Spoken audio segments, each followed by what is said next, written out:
All right, everybody.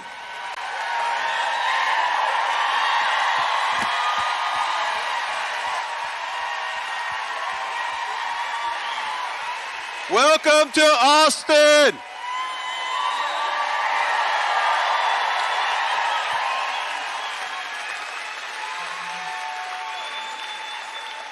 Welcome, everybody. I am Doug Greco. I'm the newly elected chair of the Travis County Democratic Party, and Travis County Democrats and all Central Texas Democrats are ready to fight at the Capitol and fight to win in 2026.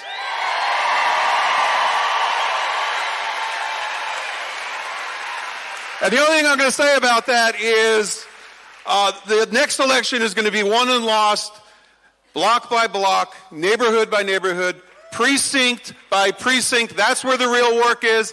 If you're in Travis County, visit our website, Travis County Democratic Party, connect with your precinct chair, and get on our email list, and we'll get you involved.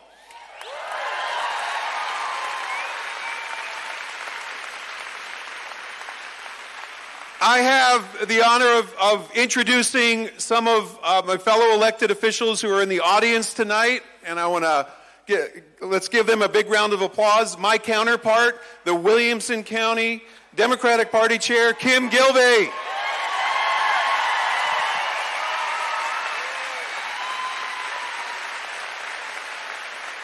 Also, the head of Mothers Against Greg Abbott, Nancy Thompson.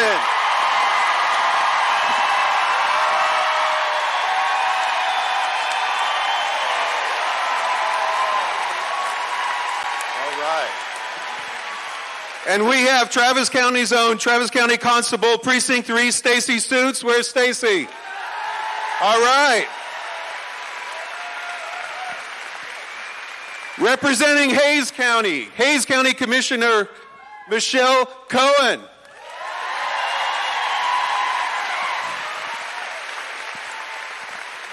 And from right here, our Austin City Council, representing Central Austin Council member Zoe Caudry.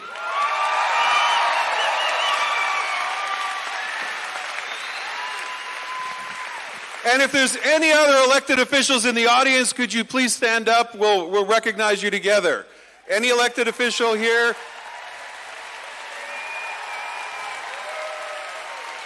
All right.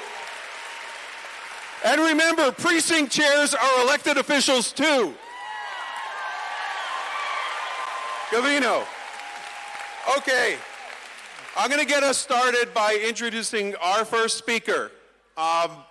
And I had the honor of meeting her over 20 years ago. We went to the same church. We got involved in community organizing together. I had the honor of being her first chief of staff at the Capitol. She is one of the fiercest warriors on education here in Austin at the Capitol and statewide. Austin's own State Representative Gina Hinojosa.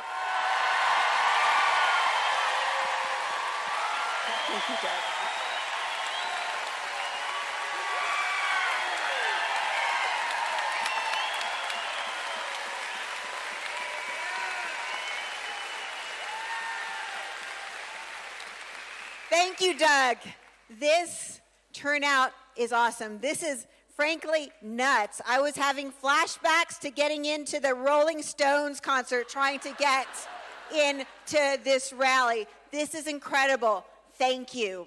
I am State Representative Gina Hinojosa. It is my honor to represent Central Austin in the Texas House.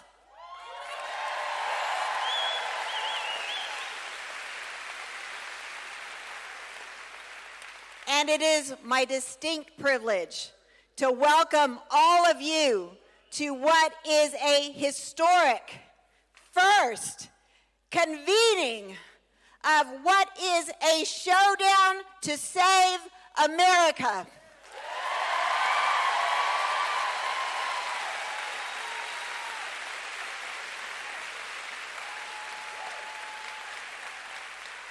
Together we are asserting our rights, our freedoms, and our identity as Americans and because we are Texans. Because we are Texans, we are the prize fighters, and we are coming in clutch to save our nation.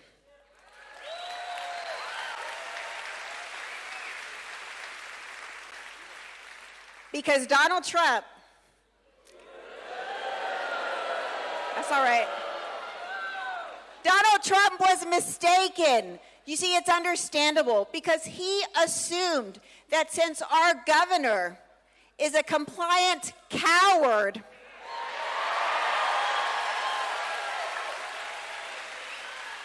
that the people of Texas would fall in line. He's sorely mistaken. He does not know Texans, and he does not know you.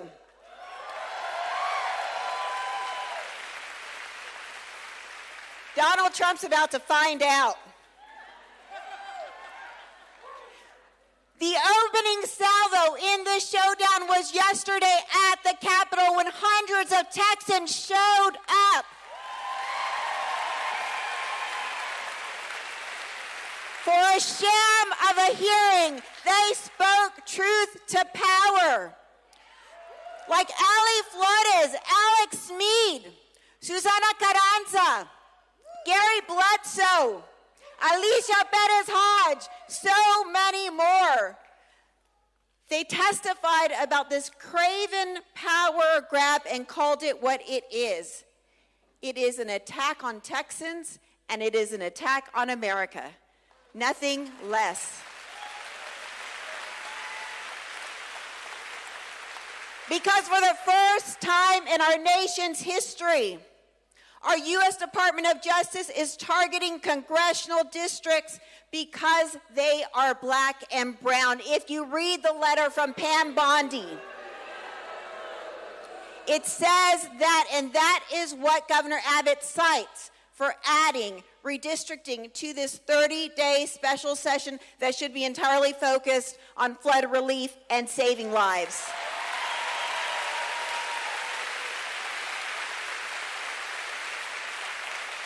And at the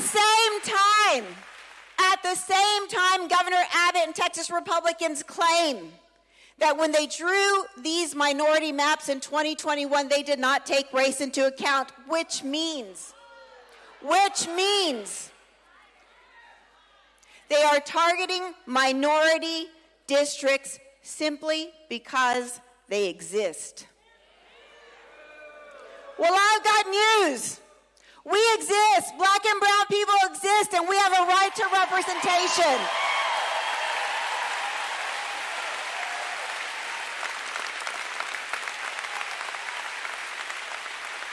And it's not just a right.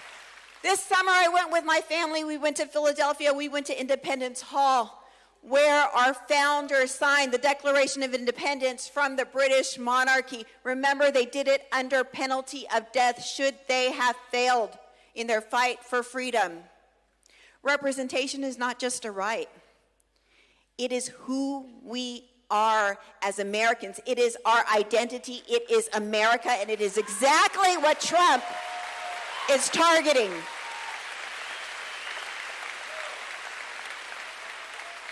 Abbott and Trump want to decide the 2026 midterms right here, right now in Texas. They want to so manipulate these maps that the outcome of the 26 midterms will be predetermined in favor of a Republican majority in Congress. See, the prediction is Democrats are supposed to flip Congress in the 26 midterms, but not by a lot. Trump has said his secret maps will produce 5 more Republicans for Congress out of Texas. They are trying to block you. They are trying to block America for holding them accountable for their disastrous and harmful policies that have hurt Texans.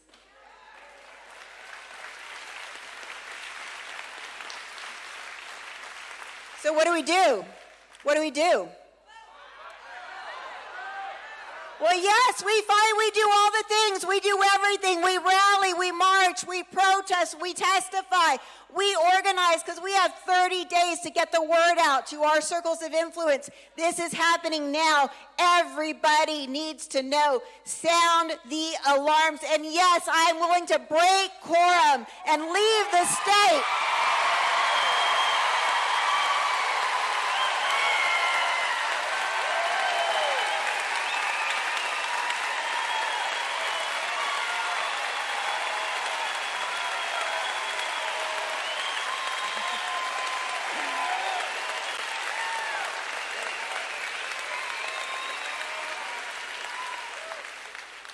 We've done it before, and we'll do it again. I was recently looking at my text messages from that night we broke quorum in 2021, May 30th. I was by myself in the legislative office, and I wrote to my colleagues on the floor, guys, now would be a good time to get your key and leave the floor. When you take your key, nobody else can vote for you, and so that then you don't have a quorum, right? So it's essential to take your key. A few minutes later, 7:42 p.m., I texted, it is a leap of faith. It only works if you take it.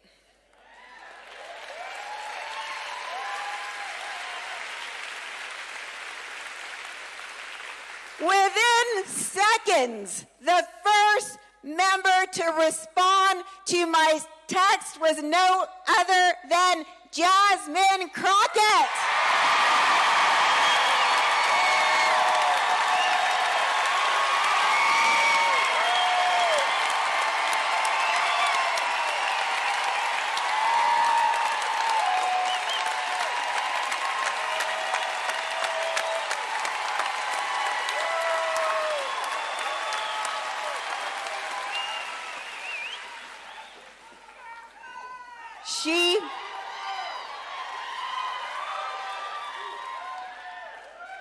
She texted, I'm on my way, and no truer words were ever written.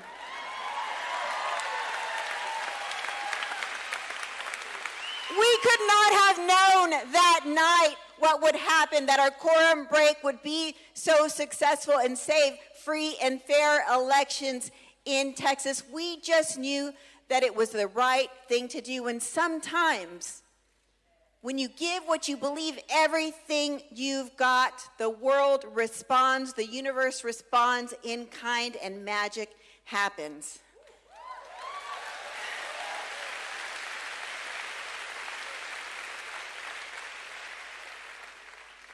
It's time, Texas, to fight again. This is a moment in time. This is a moment in history. It is not of our choosing, but as Beto reminded me yesterday, this fight is a gift. He told me so many people, they would love an opportunity to take the fight directly to Donald Trump. We have the opportunity right here, right now in Texas to take the fight directly to Donald Trump.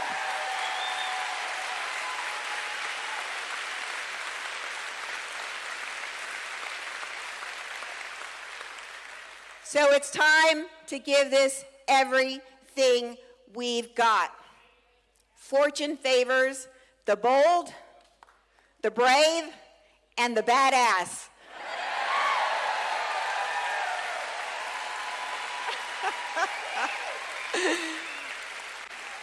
And fortunately for you, me, and America, that's exactly who we are as Texans, and it's time to show the world again. Thank you, and God bless Texas.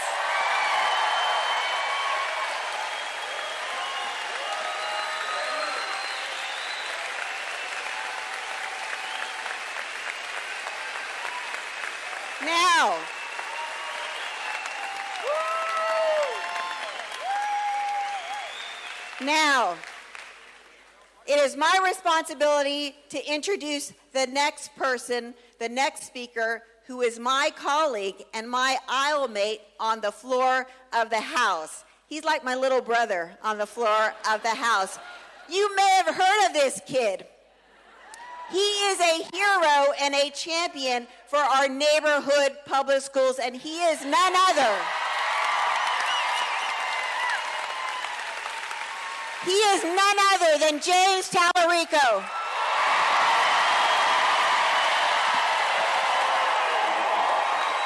Thank y'all. Give it up for Gina Hinojosa.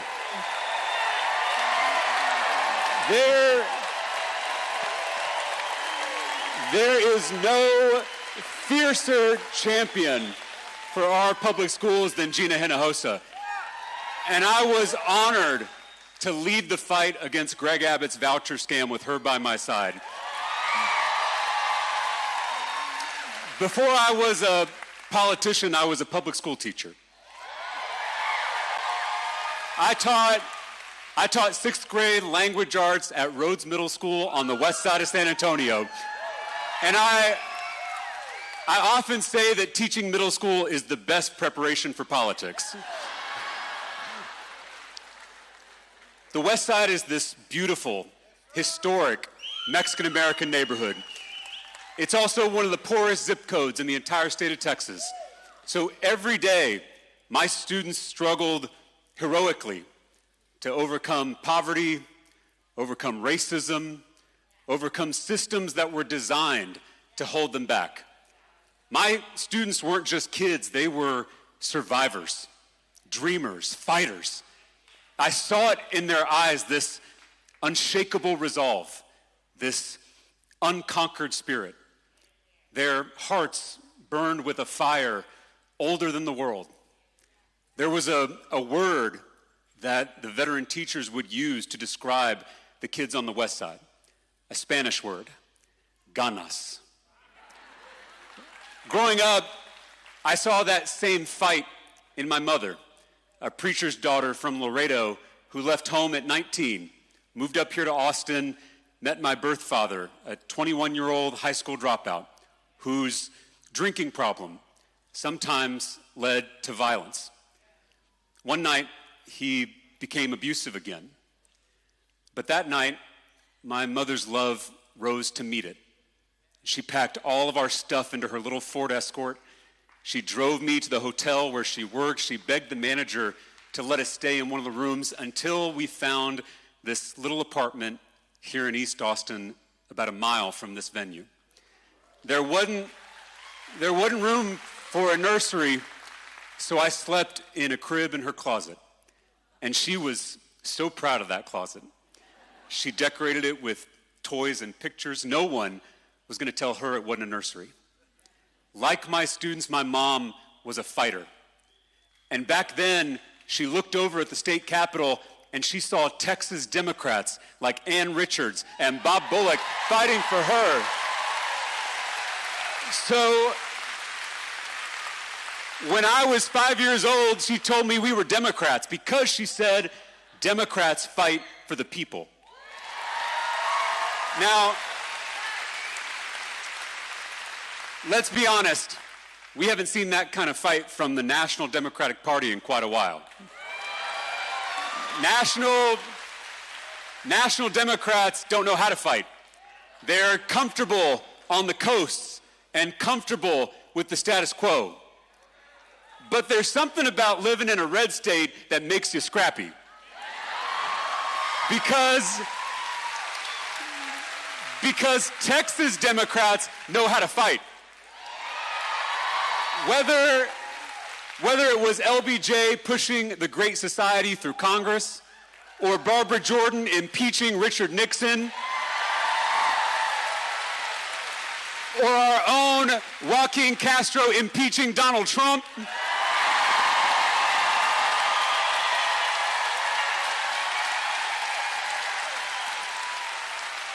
or Beto O'Rourke interrupting Greg Abbott's press conference in Uvalde. Texas Democrats know how to fight for the people con ganas. That is what we do. We fight for the many against the powerful few. whether they are bullies, bigots, or billionaires. You know, the more I see what's happening at our state capitol and our national capitol, the more I think the only minority destroying America is the billionaires.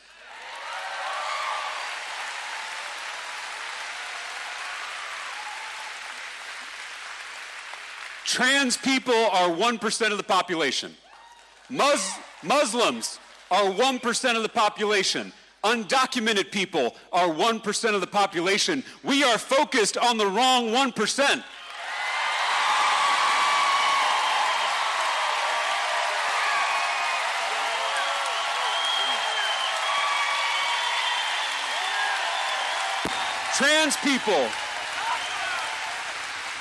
Trans people aren't taking away our health care.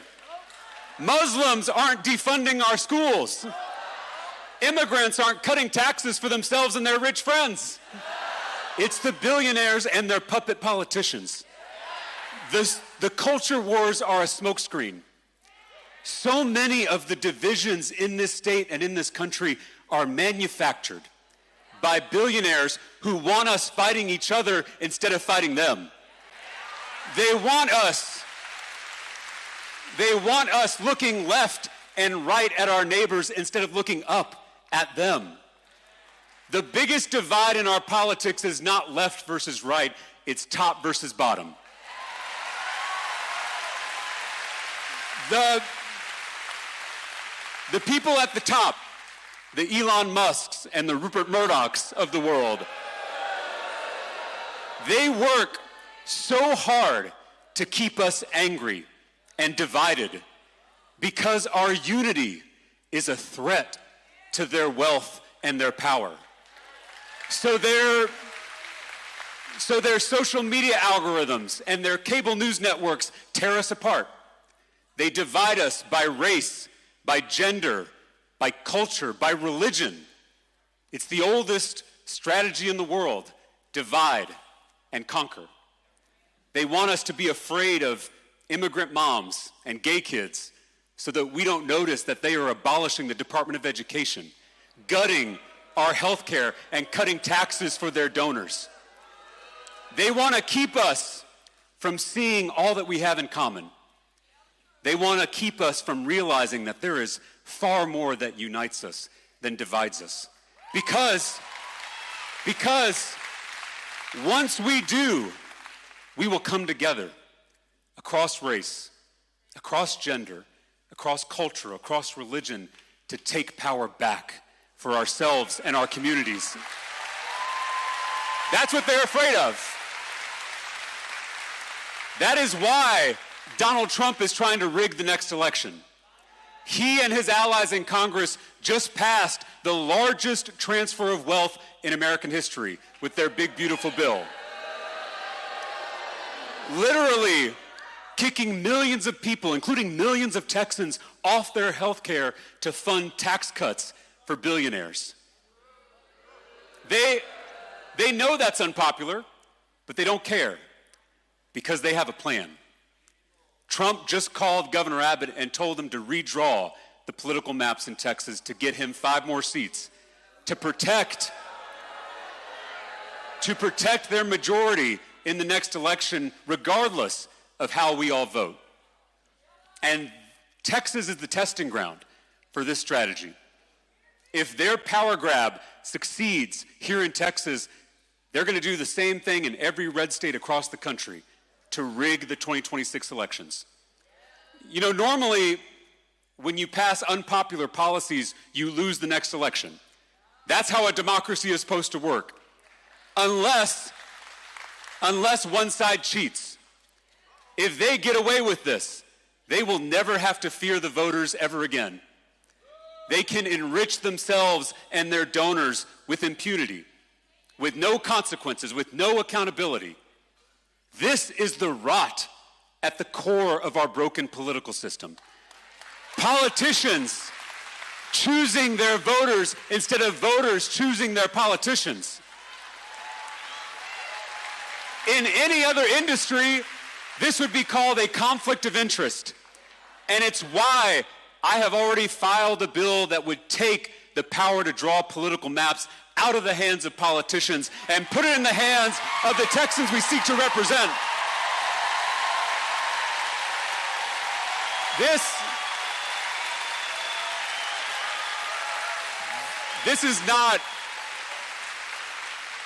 is not partisan. Whether you are a Democrat or a Republican or an independent, none of us want politicians silencing our voices and rigging the next election. I want to leave you with this thought.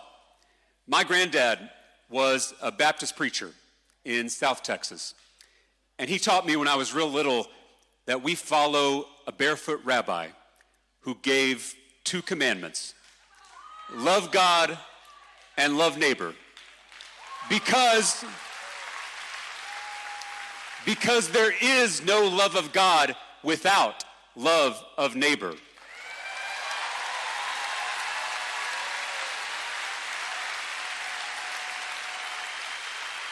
Every single person bears the image of the sacred. Every single person is holy. Every single person counts. This American democracy started with that same self-evident truth that all people are created equal. This democracy is not just a constitution, it's a covenant. It's a relationship between neighbors. It's a promise that we make to each other to share this country. Those billionaires and their puppet politicians are breaking that promise. With every transfer of wealth, with every suppressed vote, with every gerrymandered district, they are breaking that sacred promise. And breaking promises in a relationship is not love. It's abuse. And my mom taught me that true love doesn't tolerate abuse.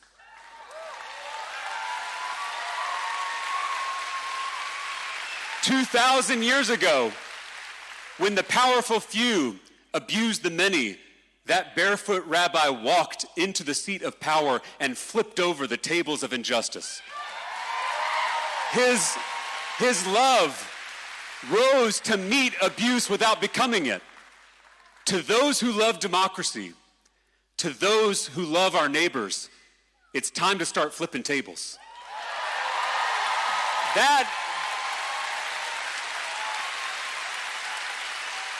That is what my granddad taught me. That's what my mom taught me here on the east side of Austin. It's what my students taught me on the west side of San Antonio. It's what LBJ and Barbara Jordan taught me. It's what Joaquin and Beto taught me. And together, Texas Democrats, that is how we will take back this state and this country con ganas. Thank you so much for being here. It is my honor. It is my honor to introduce to you my friend and this city's champion in Washington, D.C., Congressman Greg Casar.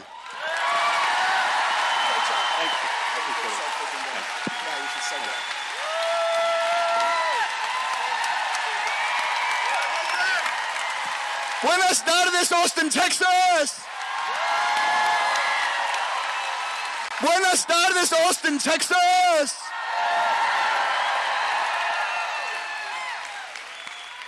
I'm Greg, and I am so damn proud to represent East Austin in the United States Congress.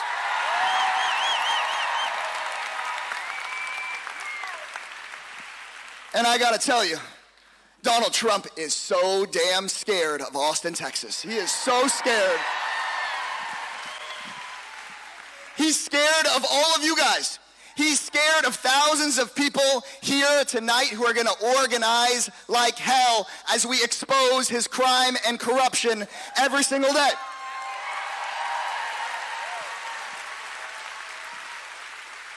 We got Donald Trump running scared because his polling numbers are in the toilet, because people aren't buying him kicking people off of their their health care, all to give his billionaire buddies a tax break. We ain't buying that anywhere in Texas. Donald Trump's real damn scared of the Epstein files.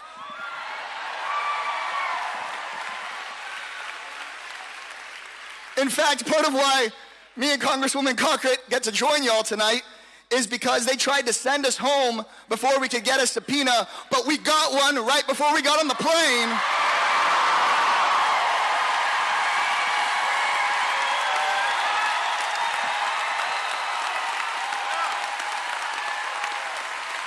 I can't wait to read those.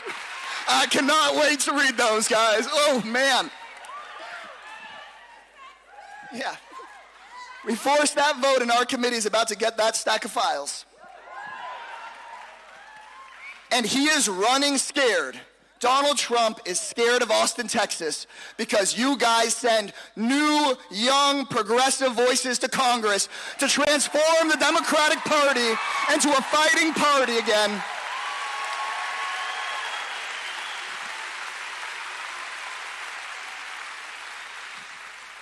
And Donald Trump knows that when voters in Austin, Texas lash back out, knock on doors, talk to their neighbors that we are going to flip the United States House no matter how hard they try to rig the rules, and then we will block funding for those mass deportations and those mass agents.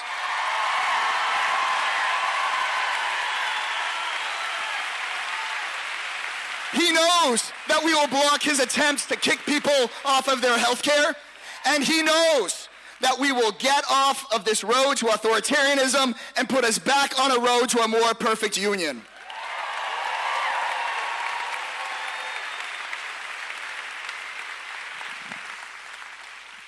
So what's a scared bully like Donald Trump do? He doesn't have a plan to win those elections. He has a plan to rig the elections before we even get a chance to vote. That's what guys like him have always done in this country. So it is always done. And he has asked for 5 Democratic seats. But let me tell you, this seat here in East Austin isn't a Democratic seat. It is a voting rights seat created by the Voting Rights Act of 1965 so that communities of color can have a choice, can have their voices heard.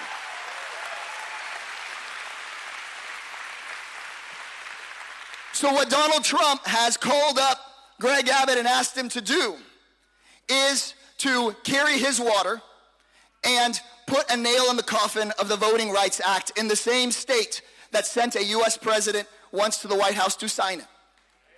That's what he's asking them to do. He is asking to basically run over the voices, silence the voices of young people, working class people, people of color. Okay, that's what's happening right here. And then he wants his hand-picked Supreme Court phonies to rubber stamp it so he can take it all over the country. Donald Trump is already trying to take us pre-1965 on Medicaid and Medicare. Next, he wants to take us pre-1965 on voting rights. We gonna let him do that? Are we going to let this guy from Mar-a-Lago redraw our lines and our maps here in Texas? Are we gonna let him abandon the people that need rebuilding from the floods so that we can do redistricting instead? Are we gonna let Trump take over Texas? Are we gonna let Trump take over Austin? Well, there's some news. Donald Trump may try to kick me out of Congress by wiping my district off the map. He doesn't want people like me in Congress. He doesn't want a labor organizer in Congress.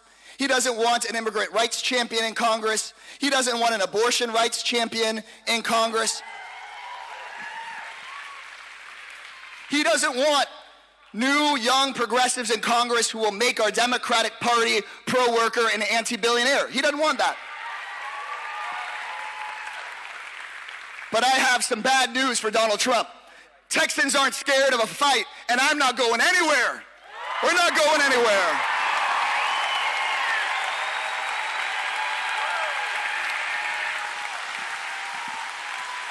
He's not going to know what hit him.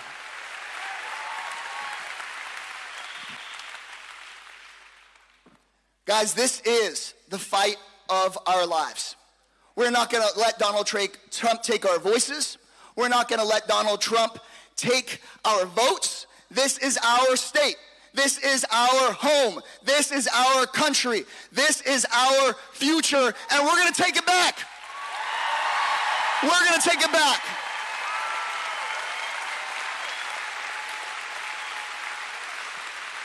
When I say se puede, you say si se puede. Se puede? Se puede? Se puede? Se puede? Let's do this, Austin, Texas. I'm with y'all every step of the way. I love you guys. I love y'all. Thank you guys. Thank y'all.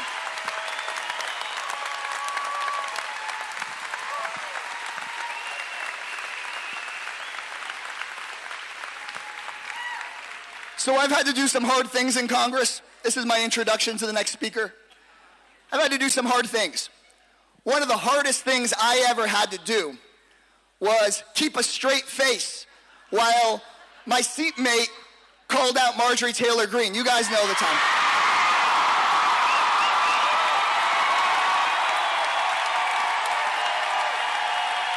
I'm proud to call up the fighter from Dallas, Texas, the one and only, an OG quorum breaker, Congresswoman Jasmine Crockett.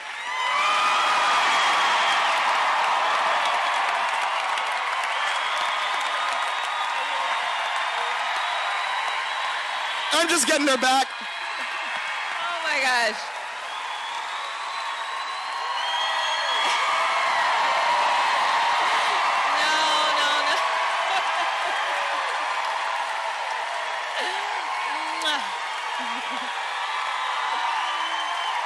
Oh man.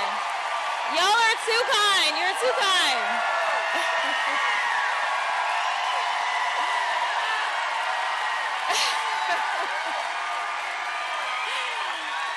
Okay. So, I have no idea what Greg Casar is talking about. I just want to put that out there. It is so good to be home in Texas.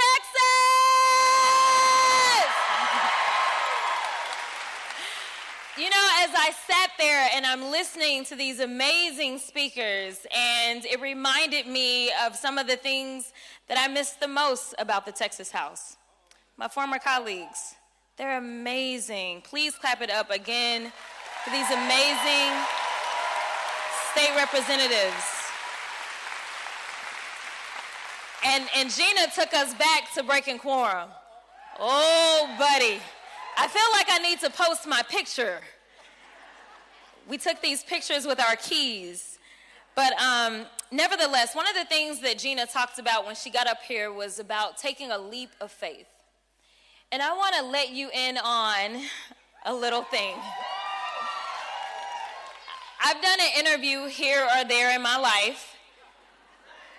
And one of the things that hasn't really been put out there a lot is that I consistently say that Texas is actually blue. We are. People look at me like I'm crazy, but I'm going to give you some facts because if y'all know, I love to bring receipts. So I'm going to tell you the facts. At one point in time, Texas had an opportunity to have a great senator. He's sitting right here.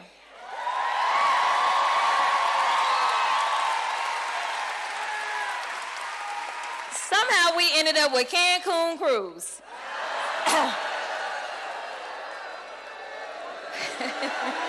Yes, boo. But let me tell you why I bring up that race. I bring up that race because if you remember, Beto only lost by 3 points. It was a very close race. But the one number a lot of people don't talk about is the fact that we only had approximately 17% of Texans turn out. Now just imagine if we had 20 or 25% of Texans show up. Let me give you another fact. The state of California demographically looks more like Texas than, say, Louisiana or Mississippi. So when you combine these facts, what is so different between California and Texas besides the fact that geographically we're in different areas? Gerrymandering, which we're going to get to because that's why we're here. But more importantly, they make sure that the people in the state of California have access to the ballot box. They are not engaging in voter suppression. You see, they got threatened during the pandemic when people started to show up. Working people had access to the ballot box and they could vote after they got off work. They got intimidated by that. They said, well, wait a minute, there's too many of them. So let's change the rules to the game. Let me tell you something. The people that run Texas, they're cowards, but we, the people, have courage.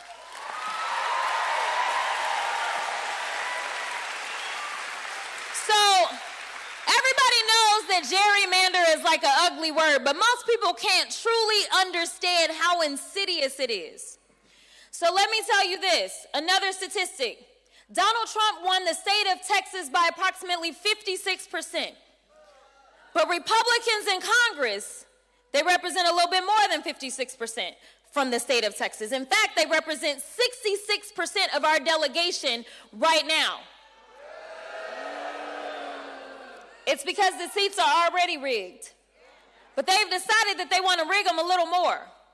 If for some reason they get 5 more seats, Republicans in Congress from the state of Texas would represent 79%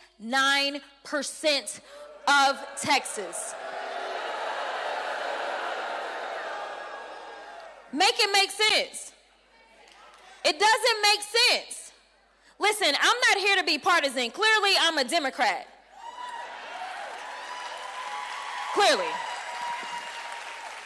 But at the end of the day, this has to be about fairness. As we sat here and we heard about things such as faith, you tell me whether or not it's God-like if you're going to go out and decide that people's voices should be put on mute. Nothing about that sounds like they are following Christ.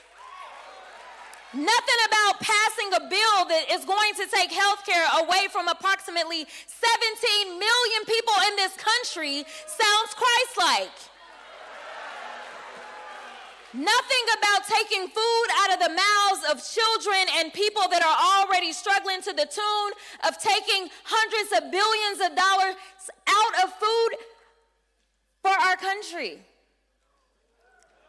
Listen, y'all, I don't know where we're going right now. All I can tell you is that I'm scared. I'm scared because we're not in a partisan fight. We are in a fight of good versus evil.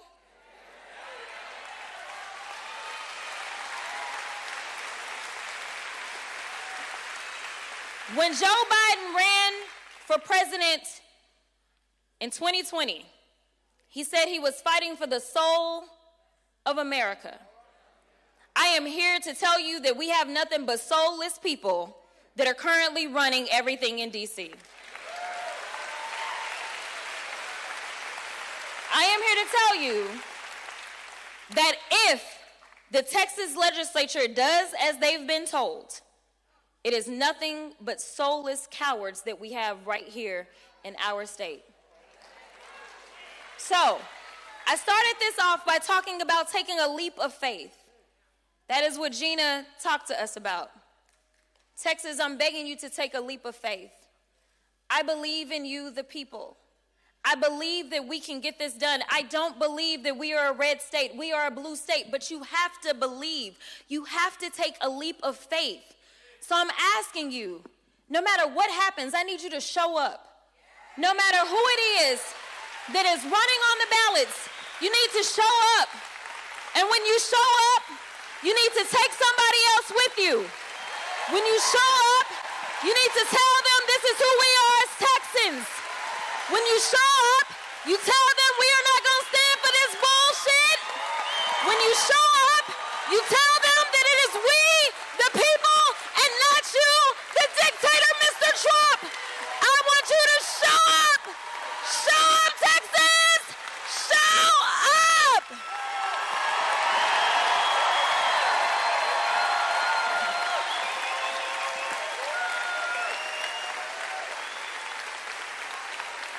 is my honor now to introduce somebody that has always shown up.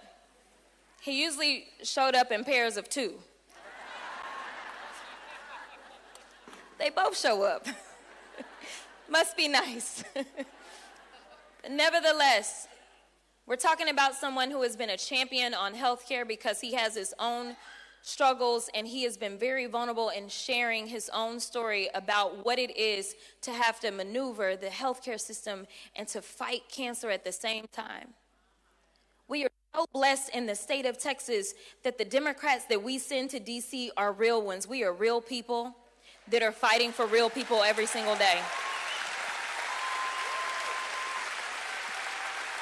It is a true honor to serve with this champion for healthcare, to serve with this champion for all people, even those that are undocumented but are truly making this country great. And while there is only one of them here right now, I promise you he can fill the room. Congressman Castro.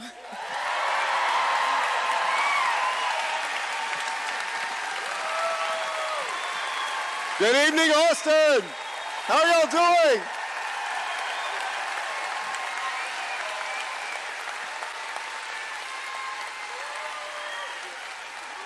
Well, thank you, Jasmine. You know, I want to say thank you, and what an incredible job Jasmine Crockett is doing in the United States Congress, representing our state of Texas. And what amazing, amazing elected officials we have right here in this room with us, representing the cities of Texas. And Jasmine mentioned that I have a twin brother, and that introduction, you actually gave me a nicer introduction than my brother does. My brother Julian was the mayor of San Antonio and then served as HUD secretary under President Obama. And even though we're twins, remember, the very easiest way to tell us apart is that he's a little uglier than I am whenever you see him, and it's still true. Well, you know, I was thinking, you know, Beto and I are the last ones to speak, and I think it's because now we're the only ones with gray hair among the speakers. How did we become like the OGs here of Texas politics? But I promise you that the years were well spent. I came here to Austin as a 28-year-old freshman in the state legislature, and my first term, we left the state to Ardmore, Oklahoma, to stop mid-decade redistricting and beat back the Republican effort to gerrymander our state. And it was wrong then, and it's wrong now, and we have to do everything that we can to stop it. I told the Republicans in the state legislature yesterday, because some of us had a chance to testify, I told them that they're being used by Donald Trump. They're being used because Donald Trump is scared. He's scared of Democrats taking back control of Congress. He's not scared because he's concerned about housing policy or economic policy or education or anything like that. He's scared because his administration is corrupt to the bone, and he knows that we'll uncover it. He knows that we will get those Epstein files uncovered and make sure that people are held accountable. He knows that we will uncover his crypto scams and the corruption with his cronies in Washington and across the country. And he knows that we'll reverse the damage that they just did with this big ugly bill, that we will restore those cuts to Medicaid and restore the cuts to health care. Because it matters to people. Y'all know that there is no easy way out of this darkness that we're in. There is nobody, as Beto and James and so many others have said, that is going to come save us. We're going to have to do it ourselves. In fact, the only way out is to vote our way out of this, to make sure we elect Democrats up and down the ballot in 2026, in Texas and throughout the country. From senator, we need a new senator, We need a new governor to replace Greg Abbott.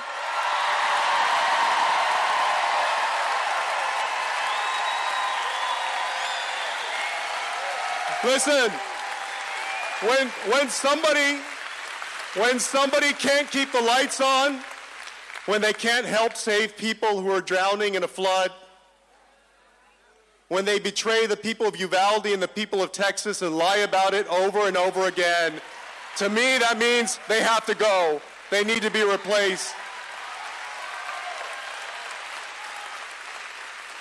And y'all remember, because people have asked, and we hear the news and the commentators will say, well, you know, there's a lot going on in Washington or in Austin, but most people don't know about it. Most people haven't heard of the reconciliation bill or what's in it or so forth. And it's true. People are busy living their lives. They're busy paying the rent on their apartment, trying to get a car, trying to buy groceries that the prices are going up, even though the president said he was going to fix inflation from day one. People are living their lives, and so they're not political junkies. They're not watching MSNBC or CNN or any other station 24 hours a day. But their lives and their futures are at stake. And so when you talk to people, when you ask them to go vote, when you ask them to make a difference and to show up, as Jasmine said, I hope that you'll do this one thing. I hope that you'll tell your own stories and why it matters to you that the Republican Congress and the president cut health care. Why it matters that they cut Medicaid and subsidies to the Affordable Care Act. And not what it means in terms of pieces of, black letters on a piece of paper or in a long 1,000-page budget or some amendment in Congress, but what it has meant in your life to you and your family and to your friends and your neighbors. And I want to tell you a quick story about why I know the stakes of what it means to me. A few years ago in 2022, I was on a work trip to Spain, and I was chairing a conference, and the last night of that conference, we were on our way back to Bilbao, Spain. And I'd never been to Bilbao. We were on this dark road headed back, and I was a passenger in a car.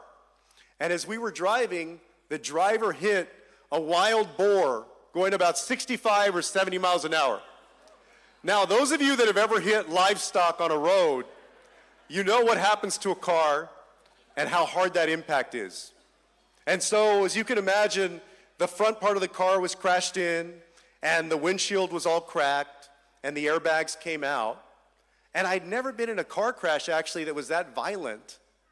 But after the crash, I looked around, and I actually felt okay. And I actually felt fine. Or at least I thought I did. And the only thing that I noticed was that my hand was starting to swell up and get red. And so the ambulances came, and they asked us if we wanted to go to the hospital. And I thought, this was about 11:30 at night or so, and I had a flight back to Texas the next morning around 7 a.m. And so I thought, well, I better go just so the insurance company will believe me if I have to go back home and see a doctor because of this. I thought, well, I'll go to the hospital and they'll check me out for 20 or 30 minutes, and I'll go back to the hotel, I'll pack, I'll go to the airport, I'll fly back home to San Antonio. So I get in the ambulance, and they take us to the hospital. And as soon as I get there, they said, well, we see a lot of people who are on accidents on these roads, and sometimes the damage isn't apparent right away. Sometimes it takes hours or even days to really feel what's going on. And so they put this neck brace on me where you can't move, one of those braces where you can't move your neck. They treated me like a trauma patient. And then they gave me something that I'd never had before because I'd never been hospitalized and honestly didn't really like to go to the doctor a lot. And they gave me what's called an MRI with contrast. If you've ever had one, you know that's where they inject dye into you to see what's going on with your organs.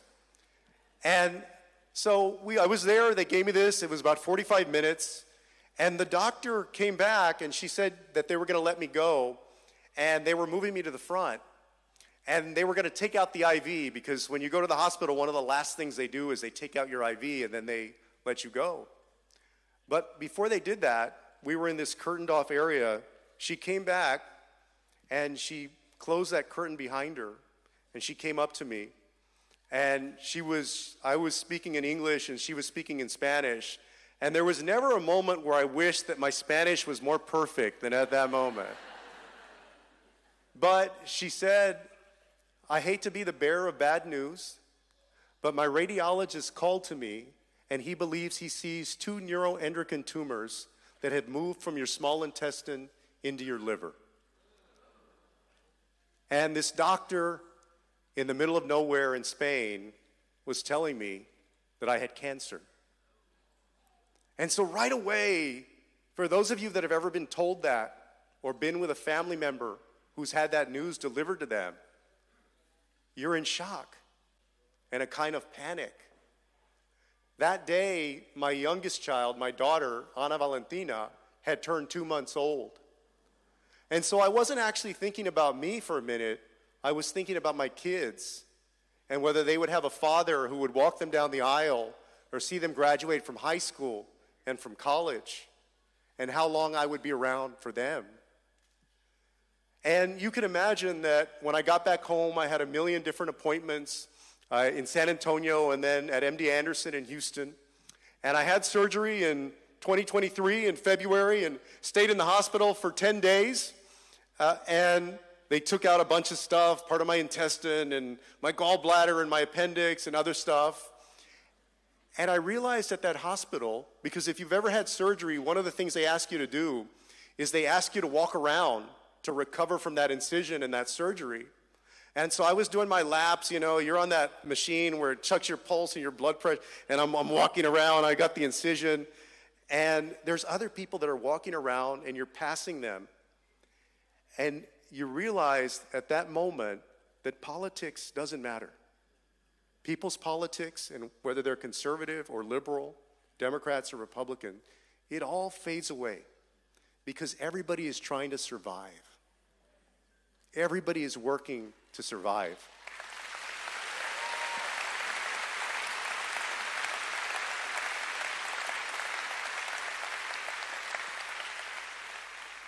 And they told us to take it easy, and so I tried to take it easy. I get to watch the news a good bit, but I didn't turn on the TV for those 10 days. But I was walking around the rooms, and I saw 2 rooms in a row watching Fox News. So I knew that it wasn't just liberal Democrats that were there getting taken care of. It was everybody. But as Democrats, that's why we fight for things like universal health care, because we believe that people have a right to survive.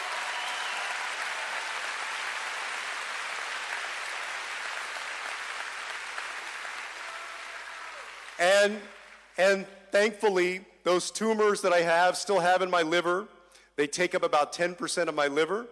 They haven't grown in 3 years, thankfully.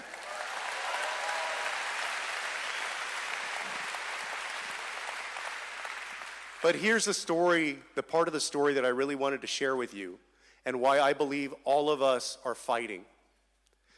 There was, when after this surgery, I got the bills, right? I had to become an instant expert in a way that I never had to before on insurance premiums and deductibles and co-pays and all of these things that all of a sudden you're forced to really dig into and spend time on. And there was one line that stood out to me.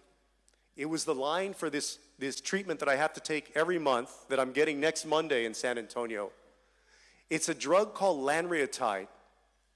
And the list price on that drug was $24,000 per injection. So the difference between somebody being covered with health insurance or Medicaid or the ACA or any kind of coverage, the difference between having coverage and not having coverage is if you don't have that coverage, you're probably not getting that shot. That's why we fight. That's why we do what we do. That's why it's important. That's why we're Democrats in this fight for all Americans, because we believe that everybody should be covered.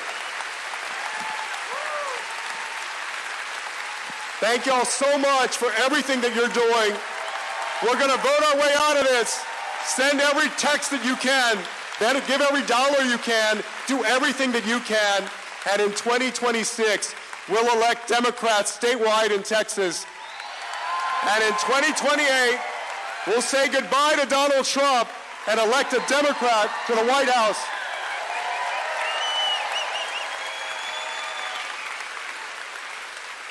And now, it's my honor to introduce the man who is responsible for hosting us tonight. Beto and I came into the Congress together in 2013, and he has never stopped working for the people of Texas since then.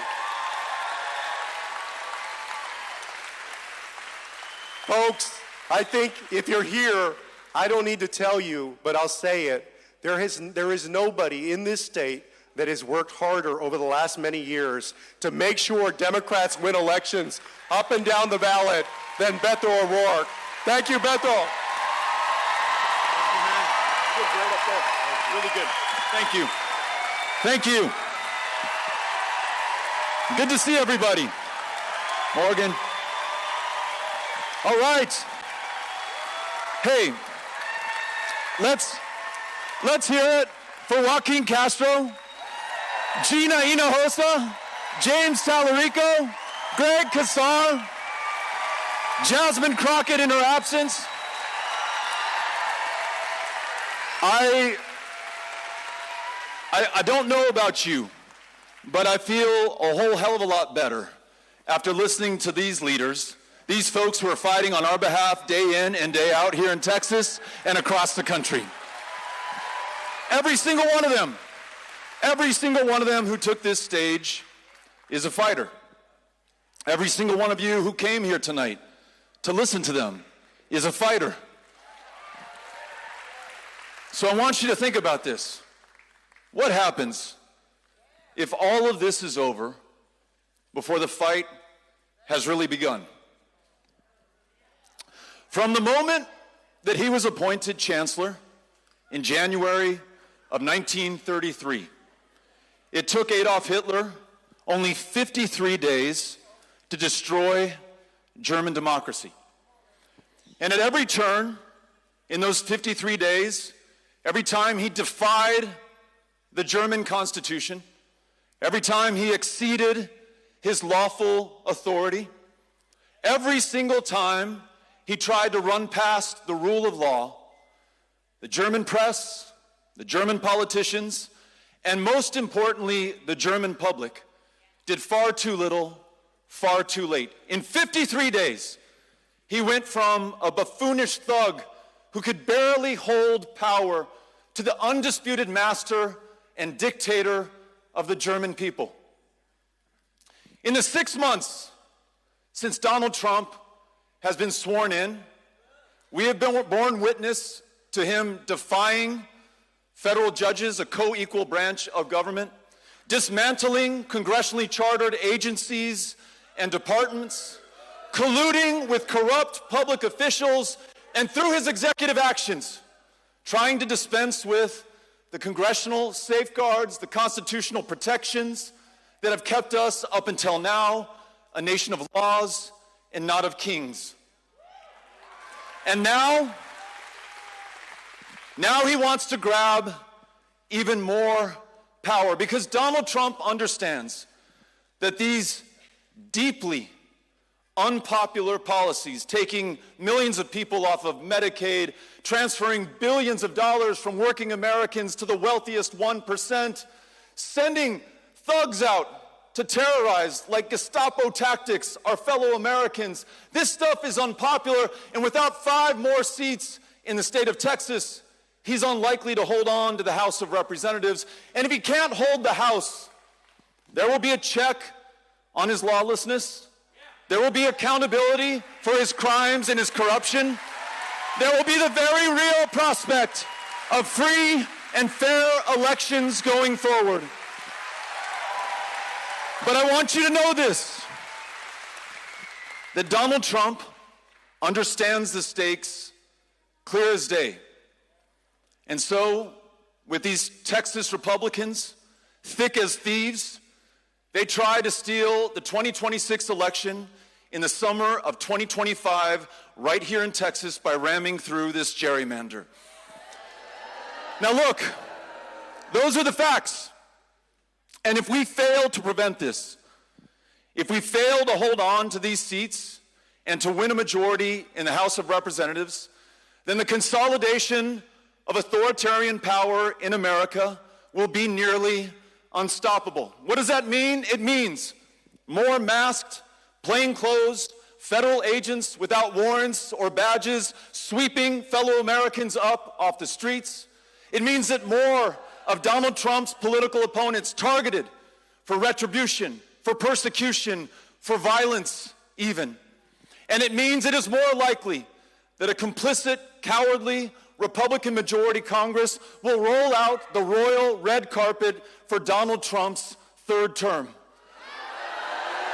So we tell ourselves that we must fight back. But I want you to think about something. What if we go beyond fighting back? What if we go beyond simply reacting and responding to the things that they're doing? What if instead of fighting back, we fight through this, we fight forward like a boxer moving off the back foot and onto his front foot, going from defense to offense, taking this fight to every county in the state of Texas, to every state house district, to every congressional district, to every state in the union, if we have to do that.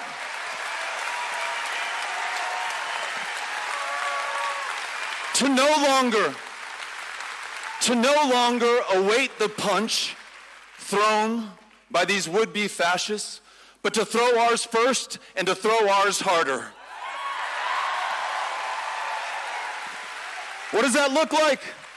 It looks like all of us right now committing to one another that we're going to have the backs of these courageous state house Dems when they break quorum for as long as it takes,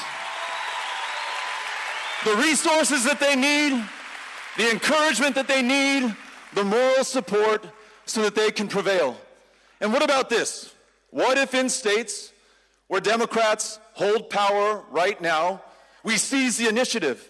And instead of waiting for Texas Republicans to act first, we redraw those congressional districts for Democratic advantage and pick up a majority in the House by any means necessary. And what if you tonight sign up with one of these Powered by People volunteers wearing the yellow vests who will train you to become a volunteer deputy registrar so we can reach out to and register the voters who are going to power the victories that we need, not just to save Texas, but this country in 2026. Are you with me? Are you willing to do this? Because we need that.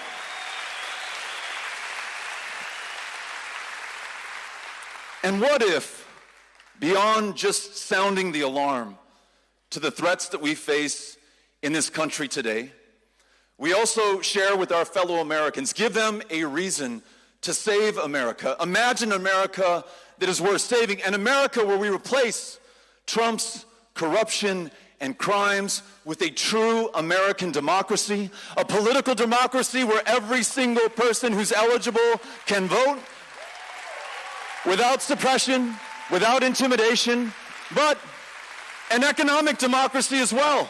One where you can afford just to work one job. One where you can afford to buy a house. One where you can afford to go to the doctor. One where you can afford to teach school in the state of Texas.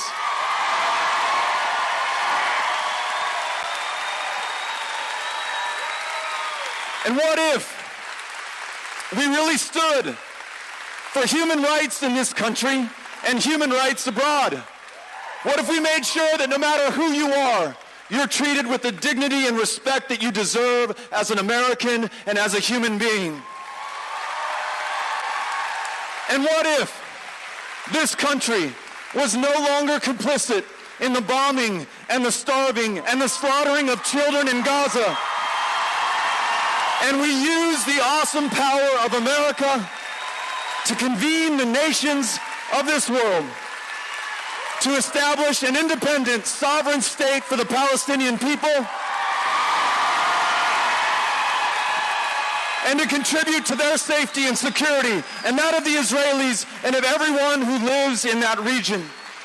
And what about a Democratic Party that once it wins power again, as we did in 2008 and as we did in 2020, actually uses it this time to not just talk about comprehensive immigration reform, but to rewrite this country's immigration laws in our own image here in Texas, reflecting our reality, making sure that every dreamer is legal in America, every dreamer's parents are legal in America, every hard-working American doing backbreaking work to make this country stronger and better and safer is legal in America.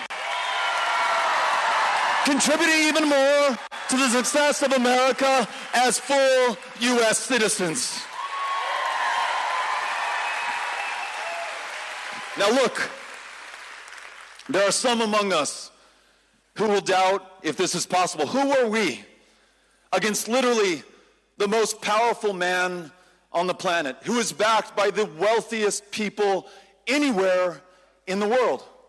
How can we achieve this vision that we were just talking about, us here in Austin, Texas today? Well, let me remind you of who we are, where we come from, and what we're made of at the end of the day in America. For 249 years and counting, we have been able to overcome and fight through and beyond every challenge that has come our way. The British Empire, the armies of the Confederacy, the divisions of Hitler's Third Reich, and the armed and elected thugs of Jim Crow South. The people of America triumphed over every single one of them. And you and I,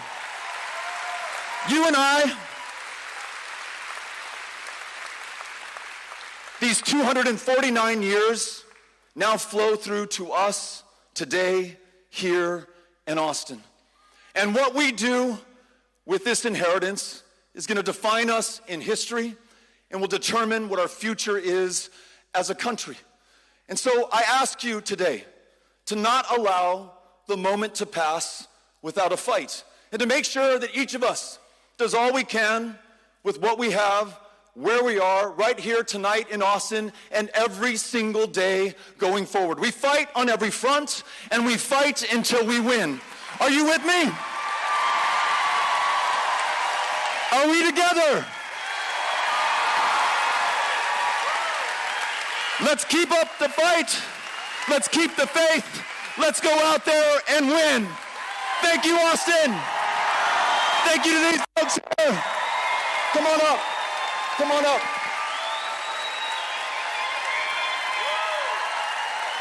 These are the folks leading the fight.